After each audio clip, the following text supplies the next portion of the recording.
ആനിക്കാട് ഗ്രാമപഞ്ചായത്ത് 11-ാം വാർഡ് ഇടതുപക്ഷ സ്ഥാനാർത്ഥിയായി CPIയിലെ ബിൻസിയെ തിരഞ്ഞെടുത്തു. ഇവിടുത്തെ മുൻ മെമ്പറായ ബിൻസി കഴിഞ്ഞ തവണ താൻ ചെയ്ത വികസന നേട്ടങ്ങൾ ചൂണ്ടിക്കാട്ടിയാണ് മത്സര രംഗത്ത് നിൽക്കുന്നത്. സാധാരണ ഒരു വാർഡിൽ തന്നെ ഒരാൾ അടുപ്പിച്ച് തിരഞ്ഞെടുപ്പിനെ നേരിടുന്നത് അത്യപൂർവമാണ്. അതും ഗ്രാമപഞ്ചായത്തിലേക്ക് നടക്കുന്ന തിരഞ്ഞെടുപ്പിൽ. അങ്ങനെ മത്സരിക്കാൻ ആനിക്കാട് ഗ്രാമപഞ്ചായത്തിലെ 11-ാം വാർഡ് LDF സ്ഥാനാർത്ഥി ബിൻസി എന്ന ഡെയ്സി വർഗീസ് തയ്യാറായെങ്കിൽ അതിന് വ്യക്തമായ കാരണങ്ങളുണ്ട്.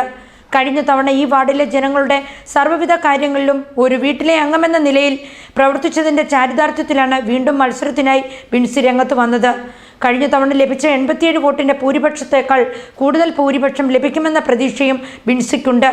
വഴിവിളക്കുകൾ സ്ഥാപിക്കുക, റോഡുകൾ നന്നാക്കുക, കുടിവെള്ള ലൈനുകൾ സ്ഥാപിക്കുക തുടങ്ങിയ ജനങ്ങളുടെ അടിസ്ഥാനപരമായ കാര്യങ്ങളിൽ ഇടപെട്ട് നടപ്പിലാക്കിയതിൻ്റെ ചാരിതാർത്ഥ്യവും ഈ വീട്ടമ്മയായ സ്ഥാനാർത്ഥിക്കുണ്ട്.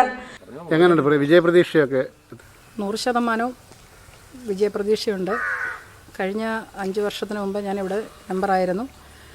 ഇവിടുത്തെ വികസന പ്രവർത്തനങ്ങളും കണ്ടുകൊണ്ട് ജനങ്ങൾ എന്നോട് നിൽക്കണമെന്ന് ആവശ്യപ്പെട്ടു. അതോടൊപ്പം തന്നെ എൻ്റെ പാർട്ടി എനിക്കിവിടെ അടുത്ത സീറ്റും ഈ വാർഡിൽ തന്നെ തന്നിട്ടുണ്ട്. വിജയിക്കും എന്നുള്ളതാണ് എൻ്റെ പൂർണ്ണ വിശ്വാസം. 5 വർഷം നമ്മളാൽ ചെയ്യാൻ കഴിയുന്നതിലുപരി കാര്യങ്ങൾ നമ്മൾ ചെയ്തെടുത്തിട്ടുണ്ട് ഈ വാർഡിൽ തന്നെ. നമ്മളുടെ റോഡുകൾ മുഴുവൻ പൂർത്തീകരിച്ചു. ഇനി എനിക്ക് വാർഡിൽ റോഡുകളൊന്നും തന്നെയില്ല.